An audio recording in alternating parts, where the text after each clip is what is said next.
Direct selling industry का future क्या है, इस बिजनेस की सच्चाई क्या है, लोग इस बिजनेस के बारे में बताने से क्यों कतराते हैं, लोग इस बिजनेस में काम करना क्यों नहीं चाहते हैं, क्यों डायरेक्ट सेलिंग बिजनेस में इतनी नेगेटिविटी है, क्या है इसकी वजह।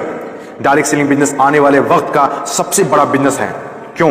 अगर आज आप दूसरी कंट्रीज को देखें, जो कंट्रीज आज डेवलप्ड है, उन सभी कंट्रीज के अंदर डायरेक्ट सेलिंग बिजनेस का बहुत ज्यादा प्रायोरिटीज दी जाती है, क्योंकि डायरेक्ट सेलिंग बिजनेस लोगों का बिजनेस है और जब तक दुनिया में लोग रहेंगे तब तक ये बिजनेस चलता रहेगा, क्योंकि ये बिजनेस लोगों पर डिपेंडेड है। जब तक लोग खाते रहेंगे, नहाते रहेंगे, कपड़ा पहनते रहेंगे, तब तक ये बिजनेस आपका चलता रहेगा।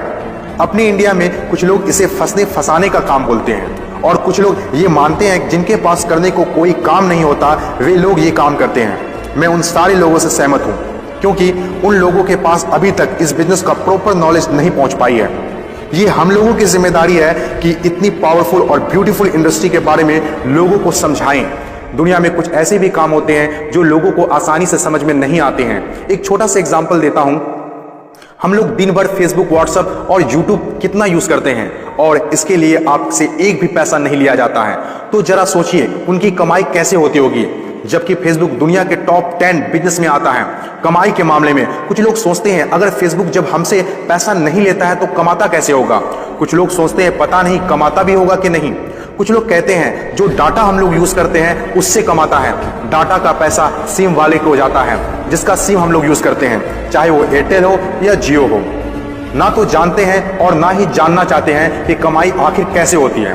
दोस्तों, सबसे पहले आपके लिए ये जानना जरूरी है कि कोई भी इंडस्ट्री कैसे चलती है और कैसे बनती है। किसी भी नई इंडस्ट्री को चलने के लिए 4 फेज से गुजरना होता है। पहला जो फेज होता है वो होता है नेगेटिव फेज, और आज direct selling industry negative phase में है। ये फेज हर नई इंडस्ट्री को झेलना ही पड़ता है। जब भी मार्केट में नया बिजनेस आता है तो लोग पहले उसे ठीक से समझ नहीं पाते हैं और अनदेखा कर देते हैं, जैसे बैंकिंग सेक्टर के साथ हुआ, इंश्योरेंस सेक्टर के साथ हुआ, टेलीकॉम इंडस्ट्री के साथ हुआ।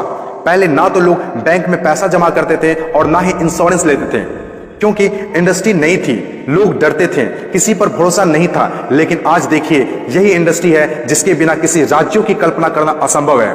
जब नई नई प्लास्टिक इंडस्ट्री स्टार्ट हुआ तो 95% लोगों ने इनकार कर दिया, ये कहकर कि यह पॉसिबल नहीं है। लेकिन उस वक्त भी 5% लोगों को विश्वास था और आज वही 5% लोग दुनिया में आगे हैं। आज हर चीज प्लास्टिक का है, जग हो या बाल्टी, कुर्सी हो या टेबल, खिलौना हो या फ्रेम, यहां तक कि डोर भी अब प्लास्टिक के हैं, जो आज से 20 साल पहले किसी ने सोचा भी नहीं था। आज direct selling business negative phase में है, इसीलिए इतनी सारी नेगेटिविटी है।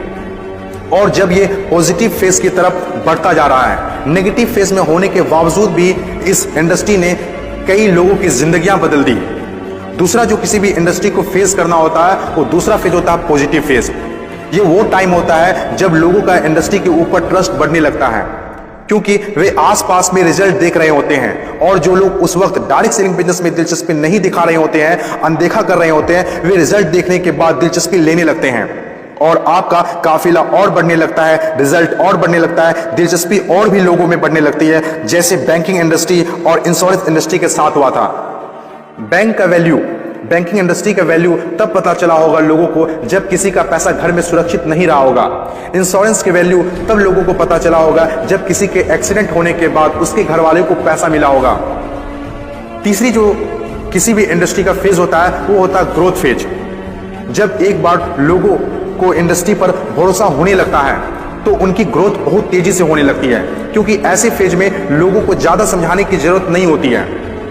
और जब तक कोई कंपनी ग्रोथ फेज में नहीं आती है तब तक लोग उसके साथ जुड़ना पसंद नहीं करते हैं, और जैसे कंपनी ग्रोथ फेज में एंटर करती है तो लोग उसके साथ ऑटोमेटिक जुड़ना और काम करना स्टार्ट कर देते हैं। चौथी और आखिरी फेज हर इंडस्ट्री को इससे गुजरना ही होता है, कंपटीशन फेज। हर एक इंडस्ट्री के अंदर एक वक्त ऐसा आता है जब कंपटीशन बढ़ने लगता है। इंडस्ट्री और कंपनीज की ग्रोथ को देखकर ज्यादातर लोग कंपनी के साथ जुड़ना और काम करना शुरू कर देते हैं।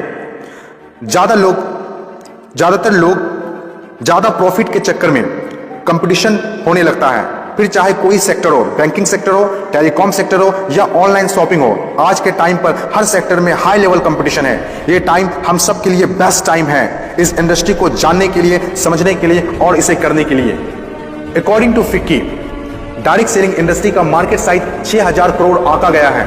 आज तक जितना हुआ है उसको देखते हुए फिक्की ने डिक्लेयर किया है कि डायरेक्ट सेलिंग बिजनेस 2020 से 25 तक 645 अरब तक की हो जाएगी। आपको इस बात को जानना बहुत जरूरी है कि अमेरिका, ऑस्ट्रेलिया, चीन, जापान, कोरिया और सिंगापुर जैसे बहुत बड़ी बड़ी डेवलप कंट्रीज ने डायरेक्ट सेलिंग बिजनेस को बहुत हद तक अपना लिया है और वहां के सिटीजन भी बहुत जागरूक हैं।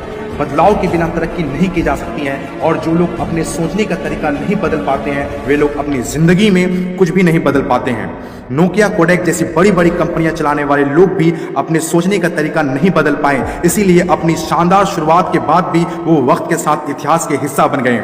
इन तमाम बातों में से मैं एक बात बताना चाहता हूं, बदलाव ही प्रकृति का नियम है। बदलना तो तय है, जो वक्त से पहले बदल गया उनकी जिंदगी बदल गई और जिसे वक्त ने बदल दिया उनकी भी जिंदगी बदल गई। फर्क साफ है, अगर वक्त के साथ बदल गए तो ठीक, वरना वक्त ने बदला तो बहुत तकलीफ होगी।